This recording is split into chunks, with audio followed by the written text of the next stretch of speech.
Right now, a surgeon is making $250,000 a year and living paycheck to paycheck. A doctor finished medical school, took on massive loans, landed a six-figure job, and still can't handle a basic emergency without going into debt. A tech executive at a major company pulls down $150,000 and has almost nothing to show for it. The problem isn't how much they earn. The problem is they never learn the difference between a salary and wealth. And if you're counting on a paycheck to make you rich, you're next. Most people believe wealth comes from earning more. You get a raise, you celebrate. You get promoted, you're moving up. You land a six-figure job, you've made it. That's the lie we all grew up with. But income and wealth are not the same thing. Not even close. Income is money flowing in. Wealth is money that stays. Wealth is what you keep after bills, taxes, and lifestyle costs. Two people can earn the exact same salary and end up miles apart financially. Why? Because one builds wealth and the other just funds a lifestyle. Here's the brutal truth. When your salary goes up, your life tends to expand to match it. A psychologist calls this lifestyle inflation. You get a raise, so you upgrade your apartment. You get promoted, so you buy a nicer car. You make six figures, so you move to a better neighborhood. Every increase in income becomes a new baseline for spending. And here's what happens next. That larger salary disappears into that larger lifestyle. Rent goes up. Car payments get bigger. Restaurant bills multiply. Clothes cost more. Vacations get fancier. Within a year or two, you're right back where you started, spending almost everything you make. The math is simple but devastating. Someone making $30,000 a year who saves 30% builds wealth faster than someone making $100,000 a year who saves only 10%. It doesn't matter how much you earn. It matters how much of what you earn you actually keep. Your salary has a built-in ceiling.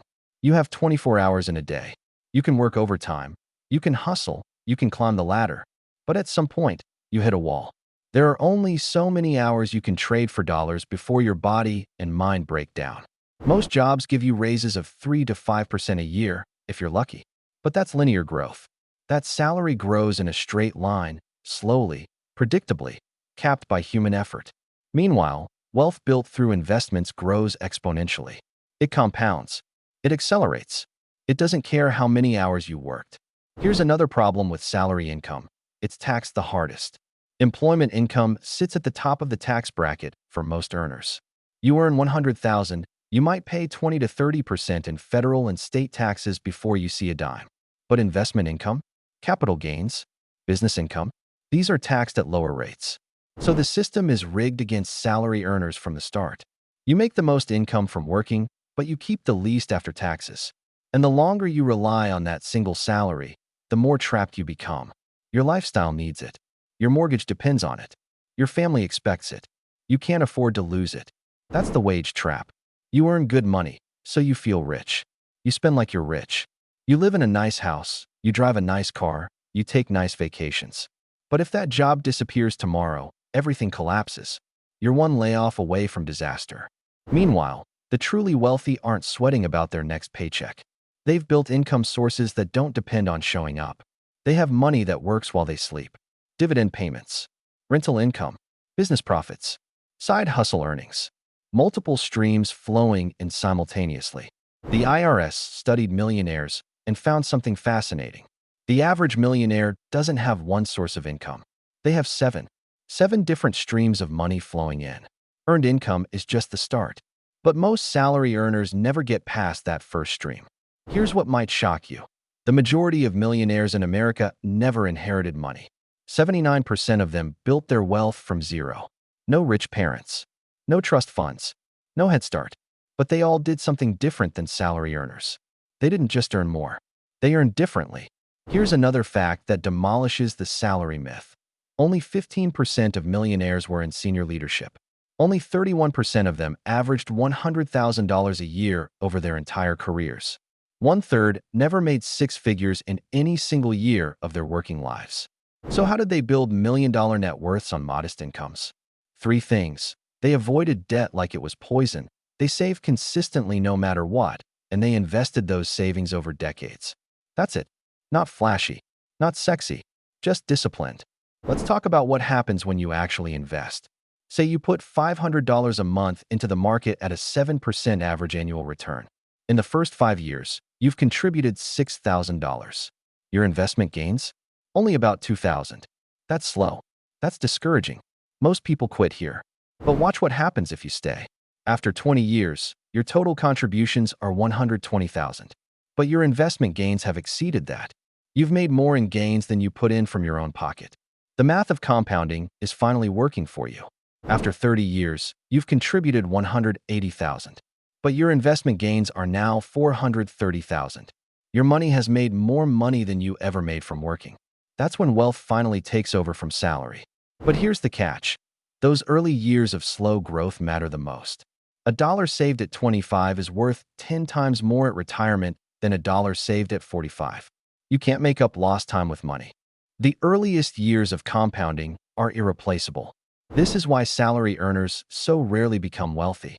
They spend their prime earning years funding lifestyle instead of building wealth. By the time they realize the difference, a decade has passed. 2 decades. By then, compounding has lost its greatest advantage, time. Now let's talk about the structure of real wealth. Millionaires don't think like salary earners. They split their thinking into 2 buckets. One is about wages. The other is about profit. These are fundamentally different. Wages are a one-to-one relationship. You work 1 hour, you get paid for 1 hour. You work 40 hours a week, you get paid for 40 hours. Stop working, stop getting paid. It's direct, immediate, and permanent. The equation never changes. But profit is different. Profit is value created that exceeds cost. It could be a business. It could be an investment. It could be intellectual property. It could be anything that generates return beyond your hours. The key difference: profit scales. 1 unit of effort can generate multiple units of return. Wages are one-to-one. Profit is one-to-many. A salary earner thinks, if I could just make 10,000 more a year. A profit builder thinks, how do I build something that generates 10,000 without me being there? They're asking completely different questions. Most salary earners never transition out of the wage mindset. They get raises. They switch jobs for higher pay. They climb the ladder. But they never shift into profit thinking. They never ask, what could I build? They never ask, what assets could I own? This matters because there's a ceiling on wages. Your time is finite. Your energy is finite. Your ability to work is finite. But there's no ceiling on profit. Your business can expand without your personal effort. Your investments can grow without you touching them. Your content can sell in perpetuity without you being present. Think about real estate as an example. If you own rental properties, tenants pay you rent every month. That money comes in whether you're working or sleeping, whether you're sick or healthy, whether you like your tenants or not. It's pure profit income. It doesn't care about your time. Or consider dividend stocks. You own shares in a company. That company makes profits. They pay you a portion of those profits in dividends. Again, money comes in without you doing anything. You just own something. That's the difference between earning money and having money work for you. Or a side business. Maybe you create online courses. You spend months building the course. You record videos. You structure the content. You market it. Then it sells while you sleep. People buy it worldwide. Money flows in. But you're not trading time for that income anymore. The point isn't that you need to own a business or real estate tomorrow. The point is you need to understand that wealth comes from having multiple income sources, not from having one really big one. A salary of $500,000 with no other income is fragile. A modest salary plus side income, investments, and rental properties is resilient. Here's the reality that nobody tells salary earners. Your net worth is what matters, not your income. Net worth is everything you own minus everything you owe. It's the actual measure of your wealth. You can earn $500,000 and have a negative net worth if you're drowning in debt. Conversely, you can earn $50,000 and be a millionaire if you've been disciplined about saving and investing for decades. The income you make matters way less than the income you keep and invest. This is the fundamental insight that separates the wealthy from everyone else.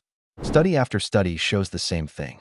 94% of millionaires live on less than they make. Nearly 3/4 of them have never carried a credit card balance. They spend $200 or less per month at restaurants. And 93% use coupons when shopping. This isn't because millionaires are cheap. It's because they understand that every dollar spent is a dollar not invested. And that uninvested dollar is compound growth lost forever. They understand the math.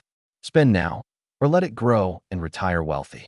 Meanwhile, high-income earners often trap themselves with lifestyle spending. They buy expensive cars. They finance designer homes they don't own. They take lavish vacations. They're trying to look wealthy. But looking wealthy is the opposite of being wealthy. The person in the 10-year-old Honda might have millions in the bank. The person in the shiny Mercedes might be drowning in debt. The millionaire next door doesn't look like the millionaire at all. Real wealth is invisible. It's not in your clothes or your car or your address. It's in your net worth statement. So here's the game plan if you want actual wealth instead of just a big paycheck. First, accept that your salary is not your path to wealth. It's your foundation. It's the fuel. But fuel alone doesn't build a house. Second, aggressively control your lifestyle spending. This doesn't mean living miserably. It means being intentional. Every dollar you don't spend on lifestyle is a dollar you can invest. That's your wealth-building capital. Third, invest consistently. Not just some months. Not just when you get a bonus. Every single month, automatically. 8 out of 10 millionaires invested in their employer's 401k plan. Most of them maxed it out. They understood that automatic investing removes the willpower equation. Fourth, start building additional income streams while you still have your salary. You don't quit your job. You build on the side. Maybe it's a side hustle. Maybe it's rental property. Maybe it's starting to invest in dividend stocks. The point is to diversify your income before you need to. Fifth, understand that every additional income stream compounds the math of wealth building. If you have a salary and investment income, the investment income helps buy more investments, which generate more income, which buy more investments. That's the flywheel that separates millionaires from salary earners. Sixth, measure your success by your net worth, not your income. Stop obsessing over how much you make. Start tracking how much your money makes. When your investment income becomes larger than your salary income, you've crossed the threshold. You've escaped the wage trap. Seventh, get educated about investing. You don't need to be a genius. You don't need to pick individual stocks. Index funds have made wealth building accessible to anyone. But you have to do something. Leaving your money in a savings account earning nothing is financial suicide. Eighth, have patience. Real wealth building is slow at the beginning. That's why most people quit. But compounding has a magic moment. There's a tipping point where the growth accelerates, where your investments start generating enough income to fund more investments, where wealth starts to build on itself. You don't need to make $1 million a year to become a millionaire. Most millionaires didn't. You need to understand the difference between earning and keeping, between wages and profit, between income and net worth. Once you understand this, everything changes. Your salary will never make you rich, but what you do with your salary will. The money you invest from it, the multiple income streams you build from it, the assets you accumulate using it as fuel. That's how wealth actually happens. So the question for you is simple. Are you going to chase a bigger paycheck for the next 30 years? Or are you going to build wealth? Because those are two different games, and only one of them wins. Here's a bonus insight that might accelerate everything. Wealthy people typically keep about 40 to 60% of their net worth in real estate, 20 to 30% in stocks, and the rest in cash and fixed income. They diversify, but they also understand the power of real assets that hold value. So don't just focus on stocks. Think about your overall asset allocation.